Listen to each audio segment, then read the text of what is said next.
You've tuned in to the 49ers Rush podcast, and here is your host, John Chapman.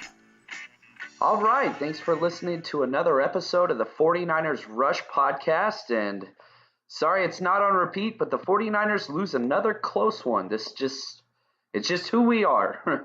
We have lost now 4 games this season by a combined 11 points. 11 points, 4 separate losses. And it's just kind of who we have been. Now, it's a rough one. We lost 26-23. Another overtime game. I tell you what, the 49ers are very entertaining. The past couple of years, it's been awful, especially the Tom Sula year and then the Chip Kelly year. Like, we were just awful. But this, we're competing with every single team we play. The Panthers beat us pretty good the first week. But other than that, it's been 4 straight weeks of very competitive play.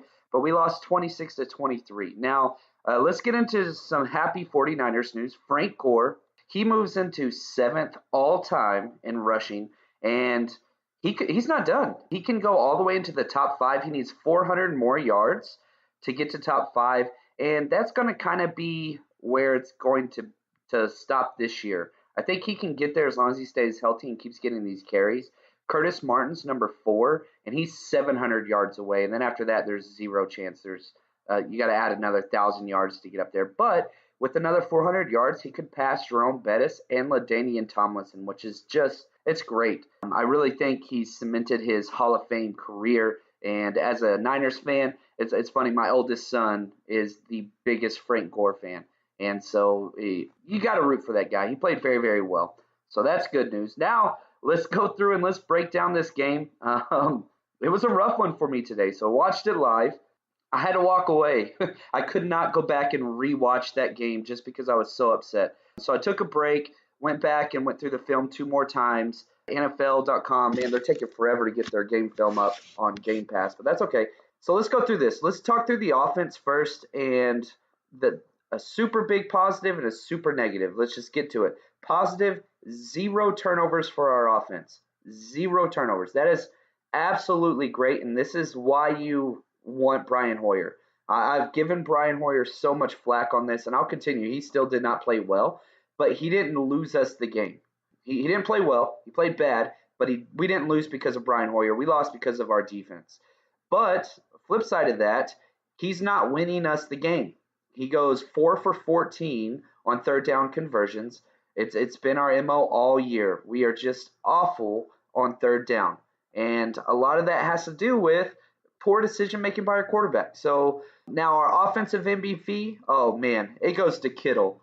Our rookie tight end, oh my gosh, out of Iowa, he was absolutely wonderful. 7 catches, 83 yards and a touchdown, and he almost on only 9 targets.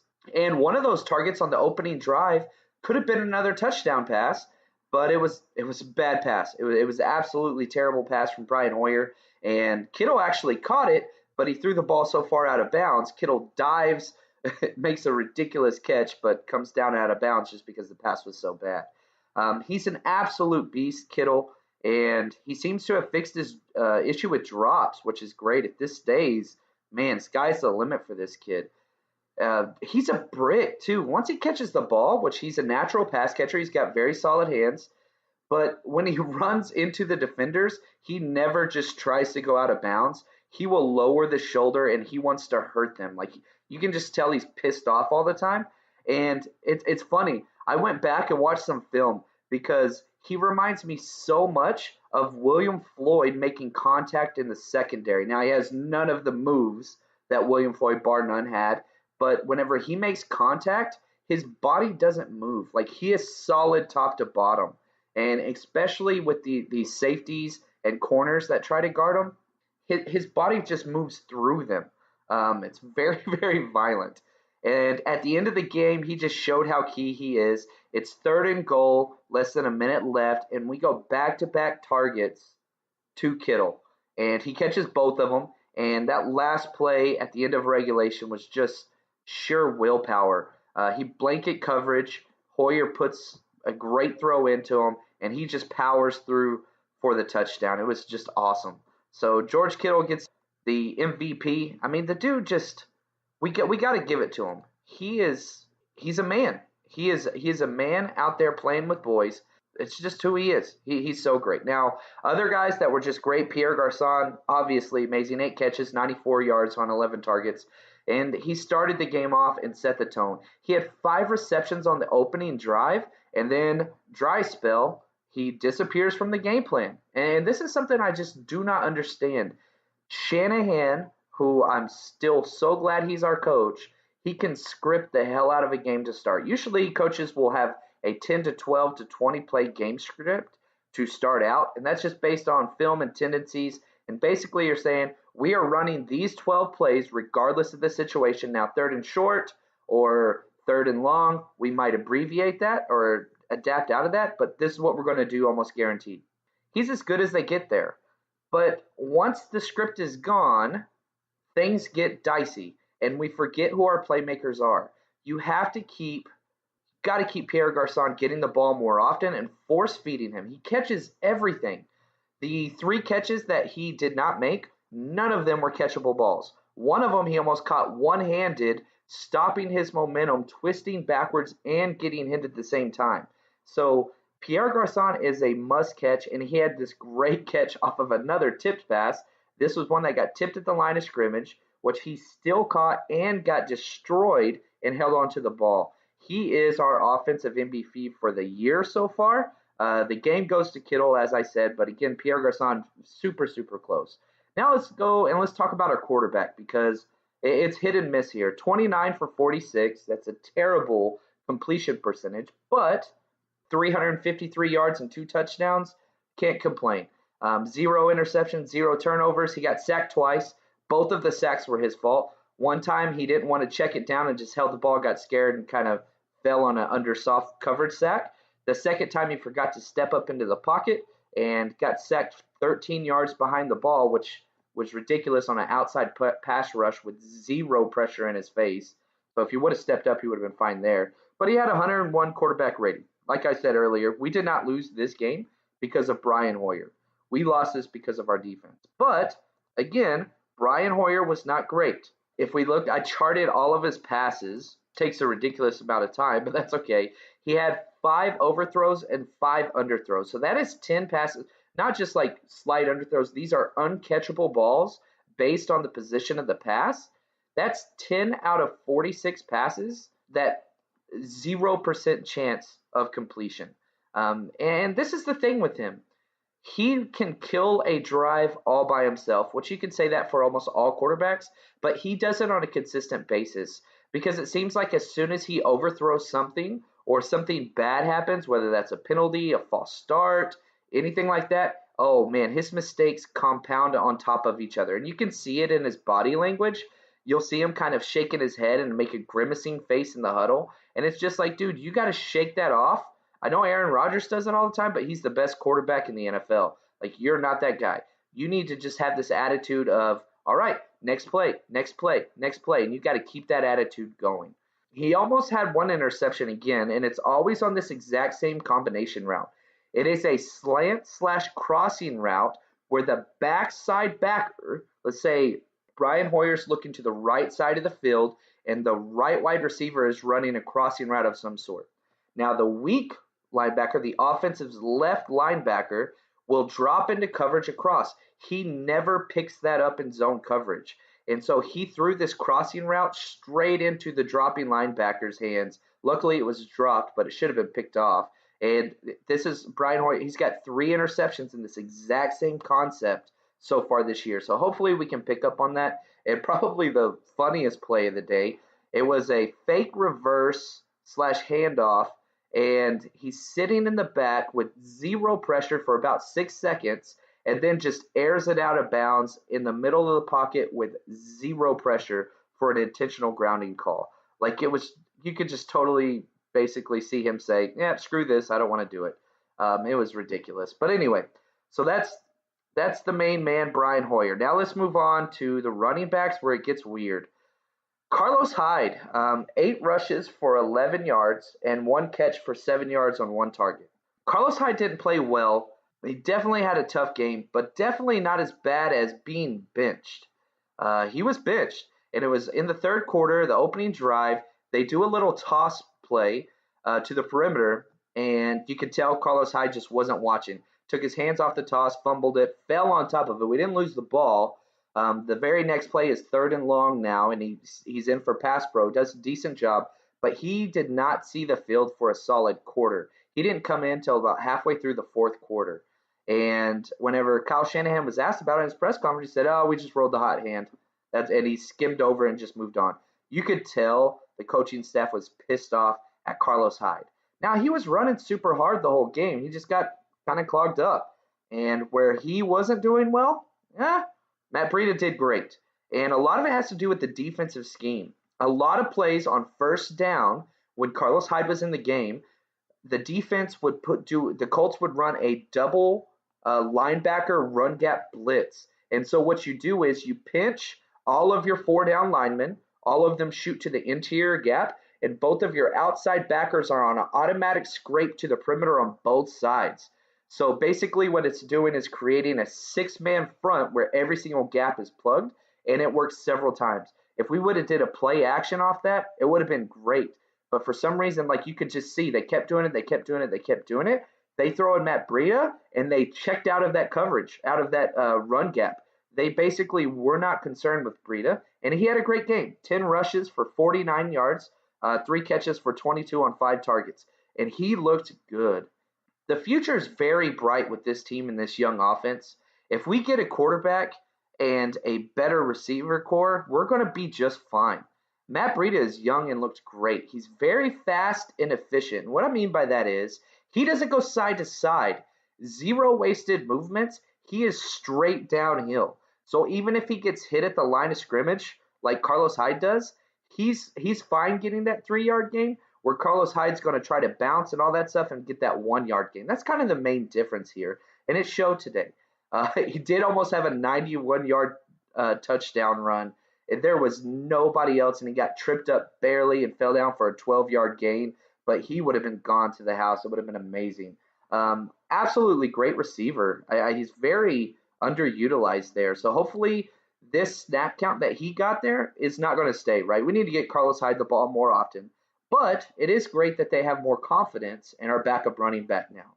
Marques Goodwin, oh my goodness. He had his best game as a 49er. He had 5 catches for 116 yards on 11 targets. Now, those 11 targets are very skewed because a lot of those were just awful throws by Hoyer. There were a few times where Hoyer just like literally closed his eyes and tried to throw the ball as far as he could, hoping for something. And even on Marques Goodwin's big catch of the day for 51 yards, he was in double coverage. Like, he had a man over the top and underneath him. Goodwin just went up and made an amazing catch. Absolute great. So, great game by him. Glad he's okay. He had the concussion last week. Wasn't sure he was going to play, but he is vital to this offense to perform. And last offensive person I'm going to talk about is Kyle Juszczyk. 3 touches for 14 yards and 1 touchdown on the shovel pass. He needs to be on the field a lot more. He's very, very talented. He's got to get more touches. Offensive line did a pretty good job. Nothing too bad. Some key penalties. Laken Tomlinson had a terrible hold call that killed us in overtime. But other than that, offensive line's playing way above all expectations that we have. So great job by the offense. Now let's move on to the defense. We lost this game one simple reason. We are awful at outside contain in the run game. And so what that means is a running back will bounce it up in the middle. It's supposed to go through the A, B, or C gap, but we clog that, and then they shoot it outside for a gigantic game. Marlon Mack killed us. So just keep that in mind as I go through this. I went back and charted all of the lost contains, and it's awful. DeForest Buckner, as always, just absolutely incredible. 3rd play of the game, he smashed through a reach block for a tackle for loss. It was just, there are so many plays, and if you don't understand football, let's just say like you're just a huge Niners fan and you want to understand how great somebody is, go back and just watch the defensive line play, because the interior defensive line for the 49ers, namely Earl Mitchell and DeForest Buckner, are exceptional. It's the perimeter that we are getting destroyed. Solomon Thomas had a bad game. Eric Armstead had a bad game. Aaron Lynch had a terrible game. Our interior, though, is doing great. And DeForest Buckner was all over the place. Again, definitely defensive MVP. I'm going to give DeForest Buckner and Ray Armstrong, which I'm going to get to in a second. But Dumerville even came up. 1.5 sacks. He's playing limited snaps and coming in on pass situations, but he's getting to the quarterback. I would have no problem with him playing way more snaps and taking Arik Armstead out. I really would. He is just not productive. And our issue is not interior run game, which is what I wouldn't say specialized, he's adequate at. We need pressure on a consistent basis, and Armstead's not bringing it. Ray Armstrong, he brought the energy of our entire defense, and he played faster and more confident than I had ever seen him. Not to mention that interception he made in the overtime, which was, it should have won us the damn game. We should have won the game because of that. And unfortunately, offensive holding, a couple other issues, we lost the game. But Ray played great. And if you go back the first 3 weeks, him and Rashard Robinson were costing us games on defense. And both of those guys stepped up dramatically this week. By far, both of them their best games of the season. Great to see. Now, Navarro Bowman, not so much. He was getting reached and blocked all night. Played very slow, which he's had a couple games where he looked fast. And he's had a couple games where he looked slow. This is a slow game. And there were so many times he was just one step away from making the play, and he ended up getting benched. Now, there's some rumors out there saying, well, he had a stinger, it was medical, and I don't think that was the case because you could see Bowman on the sidelines pissed off, and he even said that this was absolutely ridiculous. He should have been out there. So we'll see what happens. Now, I will say this. I think next week we get Foster back, Reuben Foster, who I absolutely love. And I'm very curious to see what they're going to do because Ray has been playing amazing, and Foster is going to be the strength of our defense. Now, I hope that it's going to be Bowman and Foster out there and not Ray and Foster out there. But that is a possibility, so we'll see what happens there. He needs to play better, though. Definitely not his best game. And the worst player on defense today was Jaquiski Tartt, and it wasn't even close. And a lot of it doesn't have to do with stat sheet. It's not like he was burned for a lot of pass yards or anything like that, but we rolled him up into the box and basically said we're going to have an 8-man front, and he had zero clue how to stop the run. He lost contain 5 separate times for 5 separate first downs, and 2 of those were touchdown runs. So those magic highlights that you saw where he had outside contain, and you could see him, the running back would act like he's running inside, and Tartt just shot inside, nobody on the outside to contain it. And you could see him slapping himself in the head, running down 15 yards behind the ball because he knew he gave up the game-winning play. Twice he gave up for touchdowns. But the thing is with Tartt, he's a flash player. He is absolutely great whenever he doesn't have to think and can scream down from the safety position. He's not good whenever he's lined up on the line, and he's not good whenever he's a single high safety focusing on coverage. He needs to not think and just play straight aggressive football from a blitzing linebacker perspective. That's it. And that's it. Hopefully Eric Reed comes back next week and Tartt is no longer out there because it's 2 games that he has just played awful. And if you go back to the Ray Armstrong interception, that was all because Tartt blew coverage. That's why. So Tartt blew his one-on-one responsibility man coverage so bad that the quarterback thought it was a gimme touchdown, so he just lobbed it, which gave Ray time to get up there and make the catch. But Tartt played awful. Dante Johnson, again, probably his worst game, but it wasn't really like he was getting beat coverage-wise. T.Y. Hill just killed him, and Dante Johnson didn't get help over the top from Jimmy Ward, who again didn't play great. Not a lot of blown coverages or anything. He just doesn't flash, which in a single high free safety system, you need somebody to flash. That is a lightning play that's always around the ball, and we're not seeing that yet. Now, Rashard Robinson had his best game of the year by far. He still had some stupid penalties. He had 2 major penalties on 3rd down that extended the drive, and both of those drives led to touchdowns. Both of the penalties he had were on 3rd down, and he would have got off the field, but it's what it is. I tried to give the guy a compliment, and I'm struggling. Now, it's funny, they took Rashard Robinson out at one point in the game and put our rookie, Kilo Witherspoon, in. And I shouldn't laugh. They threw a screenplay out to the perimeter. As soon as he goes in, you can tell they watched film. Basically threw a screenplay out to the perimeter and left him almost unblocked. And Akilo Witherspoon runs and dives face first into the ground, whiffs completely on the tackle, and gives himself a concussion. Like, he played just a few plays and he didn't hit another person and left with a concussion. Like, he dove with his head to the ground and landed on the ground. And this is who he's always been. He's very, very scared to hit another person, and he's so scared that he got concussed by hitting the ground. Just so sad. I really think that's going to be a wasted pick. I wouldn't be surprised if he never plays or makes any kind of contribution whatsoever.